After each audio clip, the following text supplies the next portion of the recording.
செல்வங்கள் சொந்தம், அது இல்லார்க்கு உள்ளங்கள் சொந்தம். உள்ளோர்க்கு செல்வங்கள் சொந்தம், அது இல்லார்க்கு உள்ளங்கள் சொந்தம். இல்லார்க்கு உள்ளங்கள் சொந்தம்.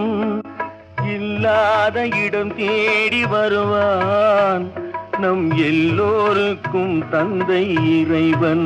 இறைவன் பிள்ளைக்கு தந்தை ஒருவன், நம் எல்லோருக்கும் தந்தை இறைவன். நீ ஒருவனை நம்பி வந்தாயோ, இல்லை இறைவனை நம்பி வந்தாயோ? பிள்ளைக்கு தந்தை